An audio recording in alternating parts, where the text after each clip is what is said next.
नमस्कार। राम राम। जय सिया राम।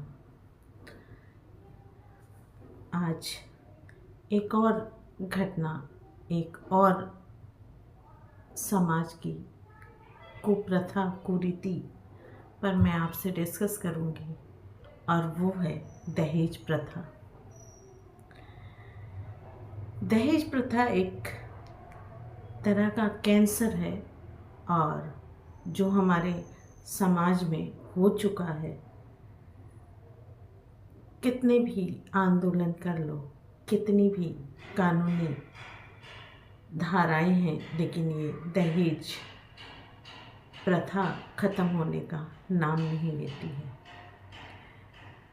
आज इस सेगमेंट में आज इस वीडियो में मैं आपको दहेज से जुड़े बहुत कुछ दिखाऊंगी। आपका मन द्रवित हो जाएगा। जैसा मैंने कहा था कि अब मैं आपको सच्ची घटनाओं की वीडियोस बताऊंगी, तो आज मैं अपना वो भी वादा पूरा करूंगी। पहले चंद लाइनें।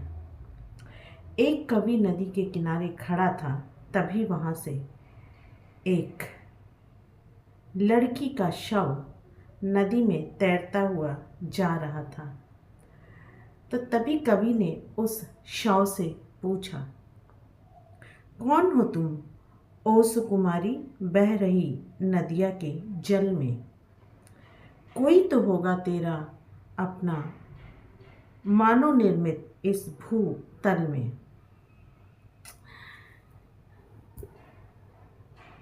किस घर की तुम बेटी हो, किस क्यारी की कली हो तुम? किसने तुमको छला है, बोलो क्यों दुनिया छोड़ चली हो तुम? किसने तुमको छला है, बोलो क्यों दुनिया छोड़ चली हो तुम? किसके नाम की मेहंदी बोलो हाथों पर रची है तेरे? बोलो किसके नाम की बिंदिया माथे पर लगी है तेरे? लगती हो तुम राजकुमारी या देवलोक से आई हो? उपमा रहित ये रूप तुम्हारा, ये रूप कहाँ से लाई हो? ये कवि की कल्पना है। कवि जानता है कि ये शव है, फिर भी उसने ये उस शव से पूछा और उसी तरह से उसकी कल्पना है कि शव उसे जवाब देती है। कवि की बातें सुनकर लड़की की आत्मा बोलती है, कविराज मुझको क्षमा करें, गरीब पिता की बेटी हूँ, इसलिए मृत मीन की भांति जलधारा पर लेटी हूँ। रूप रंग और सुंदरता ही मेरी पहचान बताते हैं। कंगन चूड़ी बिंदी मेहंदी सुहागन मुझे बनाते हैं। पिता के सुख को सुख समझा, पिता के दुख में दुखी हुई। पिता के सुख को सुख समझा, पिता के दुख से दुखी हुई।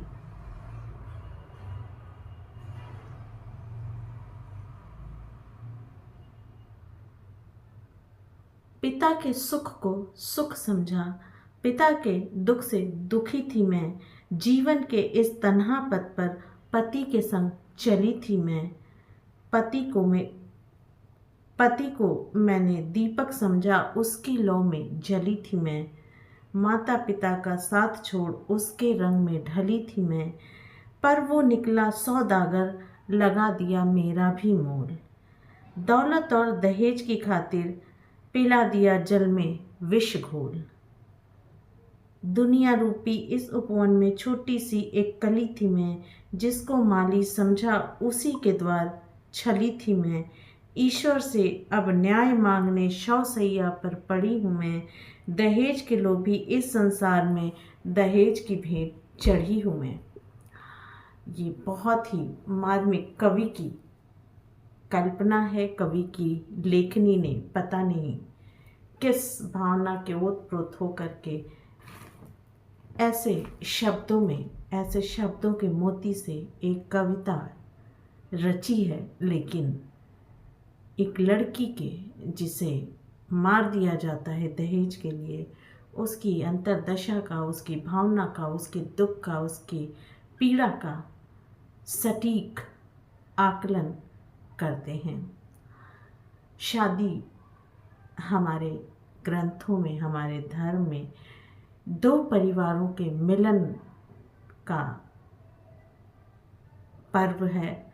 शादी दो ऐसे व्यक्तियों के जीवन भर साथ चलने की अभिव्यक्ति का नाम है, जिसमें वो एक परिवार का सृजन करते हैं और उस परिवार में बच्चों को देश की सभ्यता और संस्कृति बढ़ाने के लिए प्रेम पूर्वक पैदा करते हैं और संस्कारों के साथ उसको पालते पोसते हैं।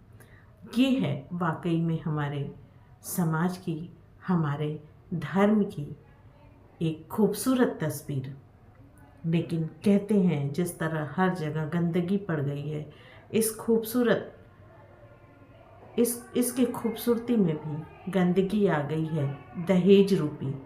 ऐसा नहीं है कि दहेज पहले चलता नहीं था, लेकिन दहेज को उपहार स्वरूप मानते थे। जिन लोगों ने रामचरितमानस पढ़ा होगा उन्हें अच्छी तरह पता होगा कि जब सीता जी की विदाई होनी थी तो उपहार स्वरूप दहेज दिया गया था।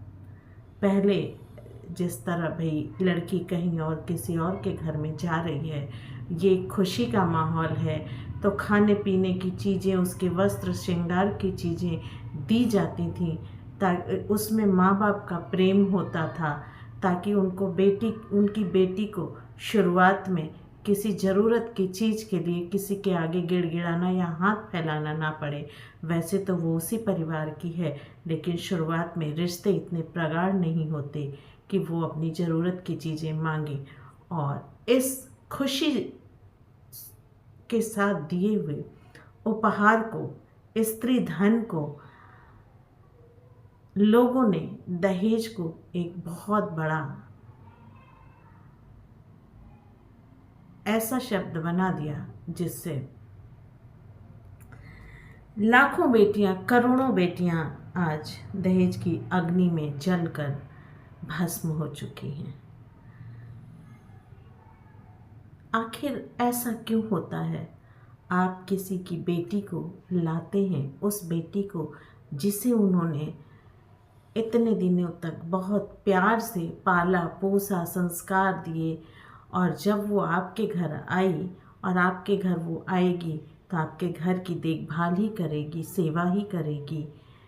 हाँ, कुछ चीज़ें मांग सकती है, लेकिन इसलिए किसी व्यक्ति की जान लेना मुझे तो उचित कहीं से नहीं लगता।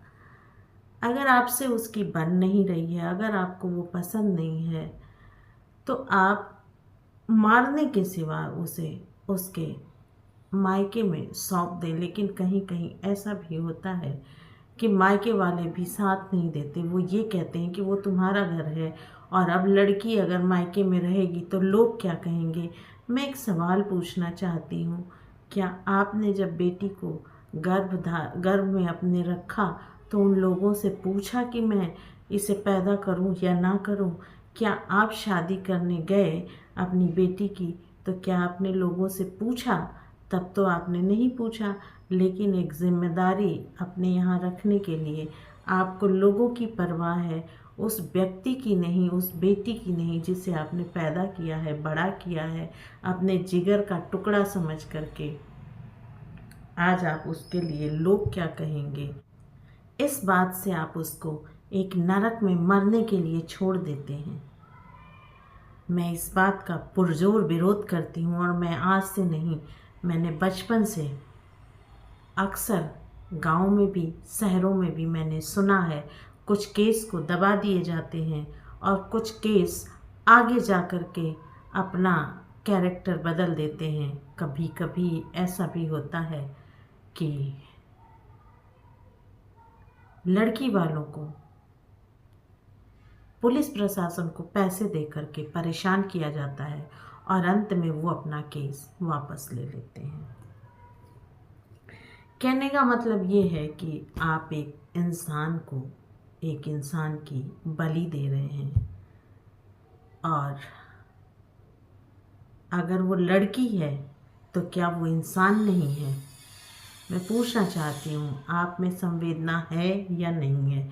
किसी जीते जागते व्यक्ति को मार देना, जला देना, रस्सी से उसका गला घोंट देना या मार पीट करके उसे अधमरा कर देना, कभी इतनी ज़्यादा पिटाई कर देना कि वो उस पिटाई से मर जाए या उसके किसी ऐसी जगह चोट लग जाए कि वो जिंदा न रह पाए, आप में इंसानियत है या नहीं है? और जिनके घरों में लड़कियां हैं, क्या वो कभी ये सोचते हैं कि अगर यही इनकी बेटी के साथ हो तो क्या हो? शायद नहीं, क्योंकि उन्हें लगता है कि उनकी बेटी दुनिया की सबसे नायाब चीज़ है और उन्होंने अपने बेटी के लिए इतना दिया है जितना उस लड़के वालों की औकात नहीं है। तो आप सभ्य समाज के लोगों से, पढ़े लिखे लोगों से मैं एक इल्तिजा करती हूँ कि दहेज नाम की प्रथा को बंद करने की कोशिश कीजिए। और इसके अलावा अगर किसी की बेटी इस तरह के घटना का शिकार हो रही है तो आप उनके माँ बाप को समझाएं, जो इस तरह की जिल्लत, इस तरह की खतरे की ज़िंदगी जी रही है, उसे बस थोड़े से सहारे की ज़रूरत होती है। वो अपनी ज़िंदगी खुद का तय कर लेगी। तो ये जो दहेज शब्द है, ये मुझे हमेशा से द्रवित करता है। कितनी उल्टी ये परंपरा है कि बेटी भी दो, पैसे भी दो, गहने भी दो, कपड़े भी दो, पूरे घर वालों को उपहार भी दो और बेटी वहाँ सुरक्षित नहीं है।